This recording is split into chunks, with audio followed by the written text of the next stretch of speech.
Le chef des Insoumis ouvert à un gouvernement NFP sans ministre LFI. Jean-Luc Mélenchon a interpellé ce samedi 24 août les dirigeants du camp d'Emmanuel Macron et de la droite, leur demandant s'ils censureraient un gouvernement dirigé par Lucie Castet ne comportant pas de ministre insoumis. Ligne rouge exposée par les macronistes et la droite vendredi à l'Élysée. Invité du 13h de TF1, Jean-Luc Mélenchon s'est adressé au chef des trois partis macronistes et de la droite avec une simple question.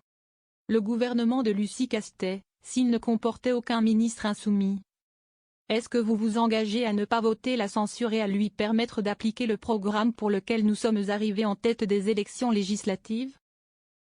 Si vous nous répondez non, on dira que les ministres insoumis, en fait, s'y est un prétexte, s'y est du programme dont vous ne voulez pas, a-t-il ajouté. Faure et Tondelier appellent à une réponse des oppositions.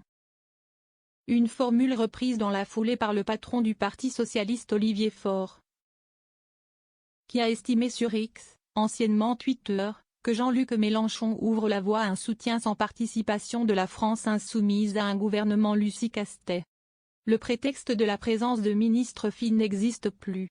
On attend maintenant la réponse de tous ceux qui pensaient avoir trouvé là un moyen de rejeter en bloc le NFP, a-t-il encore dit.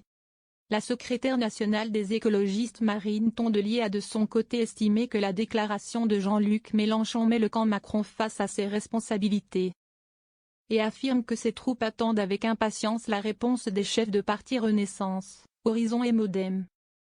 Nous ne serons jamais du côté du problème, nous serons toujours du côté des solutions, a une nouvelle fois dit au cours de l'interview le leader insoumis, comme il l'a répété à de nombreuses reprises depuis les élections législatives. Il a toutefois fustigé une discrimination qui est assez odieuse à l'égard de son mouvement. Car selon lui il y a de nombreuses personnalités femmes et hommes insoumis qui feraient d'excellents ministres, compétents, au service du pays. Macron rencontre les chefs de parti.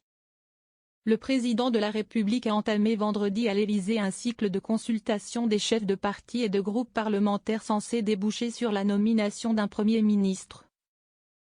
6 semaines après les élections législatives qui ont vu la coalition de gauche NFP arriver en tête en nombre de sièges, toutefois loin de la majorité absolue. Le président a d'abord reçu Lucie Castet et les représentants du NFP, qui revendiquent de former le gouvernement.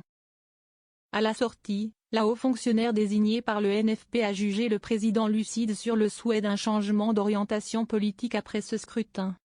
Mais, a-t-elle ajouté, la tentation semble encore présente pour le président de composer son gouvernement. Alors que le NFP a exigé qu'un nouveau chef de gouvernement soit désigné rapidement, évoquant la date de mardi. Emmanuel Macron a ensuite reçu les dirigeants des partis le soutenant, Renaissance, Horizon, Modem, Parti radical et Audi, et ceux du parti de droite Les Républicains. Tous ont averti qu'ils censureraient un gouvernement comportant des ministres LFI. Le chef de l'État doit rencontrer la semaine prochaine les dirigeants du RN.